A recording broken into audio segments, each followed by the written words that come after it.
Hello and welcome. Join me as I bring you along for an evening tour of Little Free Libraries. But first, let me share with you why this Little Free Library video is different. I started an annual tradition of collecting Christmas books throughout the year and then getting them all prepared and wrapped up to share in Little Free Libraries to celebrate Christmas in July. So I've collected 10 Christmas books in preparation for wrapping them up. These books are a mix of very well-known Christmas fiction writers, as well as romance, as well as murder mystery. We also have a Miss Read in the mix because I ended up with a couple different copies of that book. So all books that really get into that Christmas spirit for Christmas in July.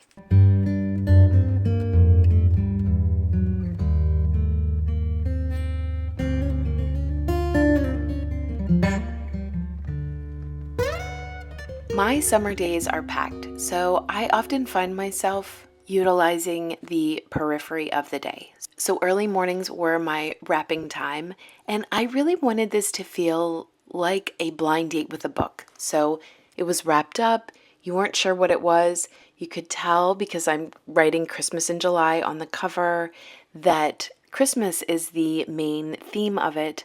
But I also wanted to give people a little bit more information because some of these are romances, some of these are, murder mysteries. And so I wanted to make sure that these books got into the right hands without someone being able to see what the cover. So I did a little bit of research on Storygraph and Goodreads to just give a little synopsis and to let prospective readers know what was inside the package. So for instance, for the Miss Read package, I wrote Beloved English Village series. This is book number 12, but it can be read as a standalone. And then for the hook, I wrote Quiet Spinster Life Until. I did just a little bit of a holly decoration on the outside as well, just to make it to feel a little bit more festive. And then I packed them all up in a Christmas bag, no less, and headed out for the evening.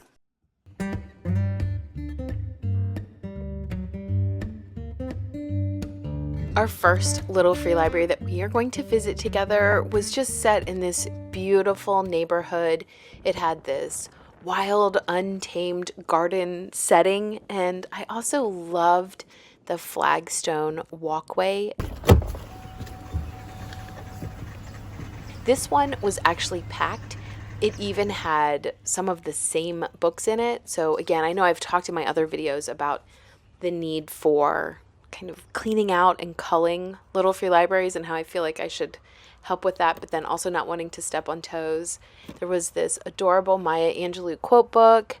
We also had some Star Wars books. I really would love to get into reading some Star Wars fiction, but that obviously was a children's book and not kind of what I am looking for. So you can see there was a lot of Ruth Ware. The It Girl was the one that was repeated.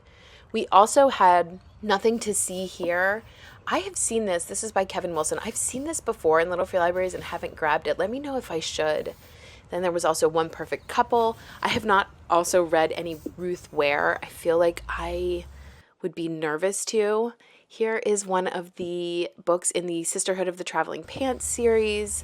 I love that movie. So I had a book to put in here for Christmas in July because I did take one book, which you'll see at the end which one that I did. Maybe you know already just from being able to tell by me closing it. And then I traveled on to the second location. One of the things about doing this in the evening in the summer is that the sun stays light where we are until after 9 o'clock. So even though it goes down, it's still really bright. So this gave me quite a bit of time to go pretty far from my house and to experience new Little Free Libraries. This one was designed like a wishing well. So cute. The person who owns this one actually reached out to me afterwards because I did put my tags and handles on the outside of the wrapping. And she let me know that this one actually was supposed to be for middle grade books only, which I actually couldn't tell by looking at some of the books that were in here, but that's all right. She and I communicated. She said she knew how she would pass on this Christmas in July book so that others could enjoy it. I just loved how deep that one was. It went way far back.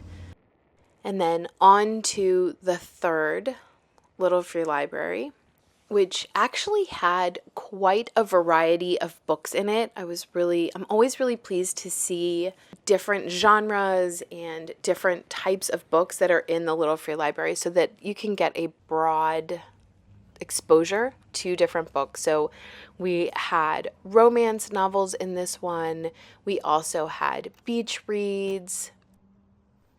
We also had some just lit fic. And then the thing that was really tempting was way in the back, I found a huge collection of Judy Blume books. So we had Iggy's House, we had Blubber, we also had the Then Again, Maybe I Won't as well. And also Tales of a Fourth Grade Nothing, which I do remember reading.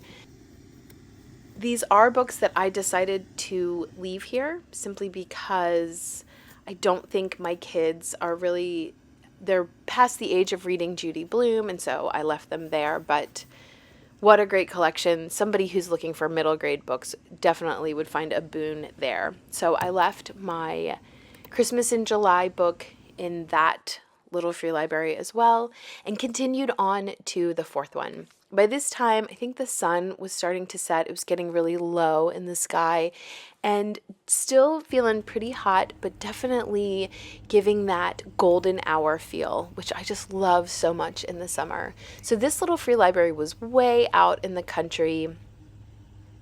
We had some popular authors like J.A. Jans as well as Jodi Picoult. And I found this Anne Hillerman, The Way of the Bear. I do kind of wish that I had picked that one up. I believe Anne Hillerman is related to Tony Hillerman, who wrote a lot of Native American stories. We also found this Charles and Mary Lamb Tales from Shakespeare. We actually have that as a hardcover. That is a really great book. If you ever find that in your travels, it's a great book to make Shakespeare accessible. So I went ahead and left another Christmas in July sort of blind date with a book in this Little Free Library. I was really happy that even though it was in a very remote location, it was decently stocked.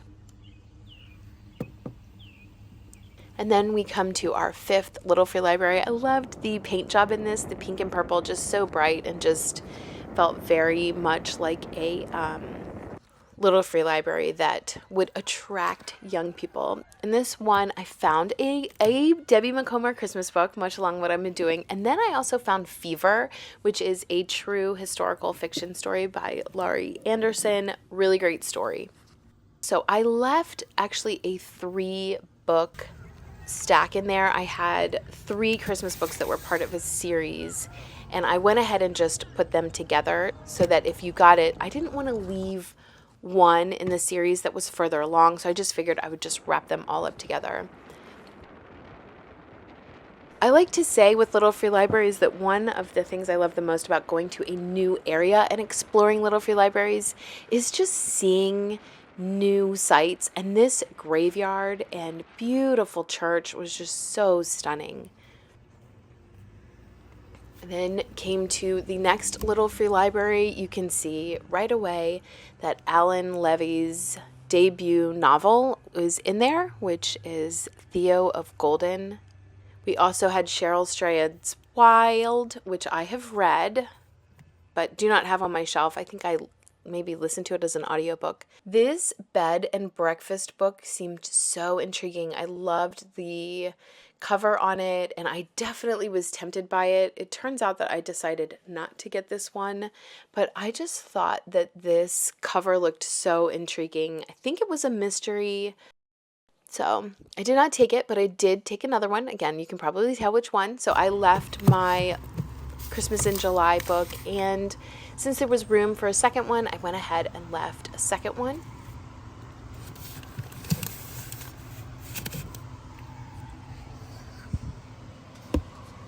And then for our last Little Free Library, the sun really was set at that point. It was kind of dark and getting gloomy. This little free library was double stacked, and it did have some really great middle grade books in here. This was, I think, where I found the most middle grade books.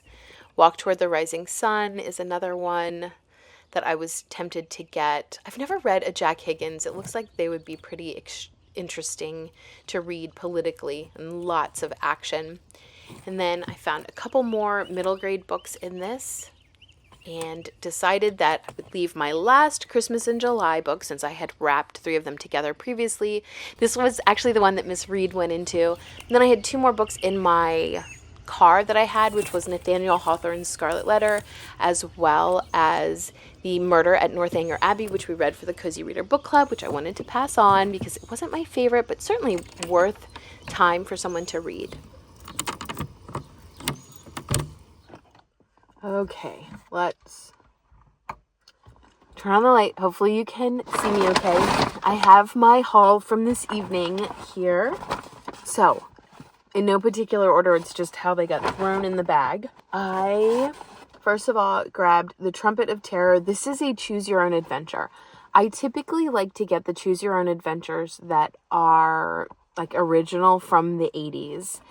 This one, the artwork was updated in 2018, but I think the content is about the same. I do love to give these to my son. They're really great just before bed reading, where it's short and quick. He has a couple already that we found, so this will just get added to his stack. And then I got 2 for my daughter. Now, my daughter is much too old for these books, but we have the original Saddle Club, the first 6, I think, from when I was younger in the 80s. And so I just grabbed these. We don't have them at all up to 22, but I figured to get this to just add to the collection that we have. And this one's been published more recently, but I liked that it was a Christmas one. So this one was number 13, Starlight Christmas. These will just get added to her Saddle Club collection. Next, I grabbed the little Maya Angelou pocket wisdom book. I think it says it just has her quotes and wise words. Mostly, I just loved the cover. I loved the gold foiling and then her happy smiling face and her hoop earrings. It's got little categories, self-empowerment, love, etc. So just a cute little coffee table or bathroom book. And then, so again, I think I mentioned this, but doing this evening little free library experience was not necessarily about doing a 1-for-1 even trade. I just wanted to be able to kind of pass on some Christmas books. I love the idea of wrapping them for July. It just is something I enjoy doing. So I wasn't necessarily looking to add an equal amount of books to my bookshelf, but I did get a few fiction novels. So the first one is Cecilia Scott's Cocoa Beach Boardwalk. This is Sweeney House book 2. I don't know if I'm going to look for book 1. Maybe I'll have a fortuitous experience and find book 1. So I think this is either self-published or a print on demand because it's got that same kind of background that they do for those that are print on demand for Amazon or self-published. I'm fine with just reading book 2, especially since it's summer, beachy. Maybe I'll just pick this up and see what I think right now. All right. Next, I'm really excited about this. This is Beth and Amy by Virginia Contra. This is a contemporary retelling of Little Women. I started Beth is Dead, but it was not for me. So that was a return to the library. But I thought I would try again. I did really like Marmee, which is kind of this retelling of the mother, obviously, in Little Women. So I don't know. We'll see. It's actually kind of thick, I think. It is. How many pages? It's over 300 pages, but I don't know. It seems cute. I like the cover, so I thought I would just give this a chance. And then I found, which you saw, Theo of Golden by Alan Levy. I have read this book. I borrowed it from my mom, who had borrowed it from the library. She read it. She was like, I think you'll love this. She passed it on to me. And truth be told, I did love it. It is heavier than I think a lot of people talk about, and that was kind of one of the things I talked about a lot in my review is there's a lot of child loss in this. Multiple characters experience it. We also have heavy themes like mental health and unhoused population and Vietnam War and PTSD and just very heavy war themes. I think the ending is also pretty shocking, but I was happy to find this. I think where I'm at with it is I may keep it on my shelf, but I'm also considering donating it to our local library because it's so popular right now. When I borrowed it from my mom, there were over 100 holds on it. So I'm sure the library's gotten more copies since then, but I thought I might actually just donate this to the library. It doesn't have any stamps or inscriptions in it, so I may actually do that. So we will see. But I'm happy with my little haul. I'm probably most excited about Beth and Amy. Let me know if you've read this or know anything about it. I would love to know. So thank you guys so much for joining me on my evening Christmas Little Free Library video. I would love to hear, as always, what it is that I left that you thought, oh no, don't leave that there. I always like to know that. And then also let me know of what I picked out, what you would put to the top of your TBR. So as always, you guys, thanks so much for watching, and until next time.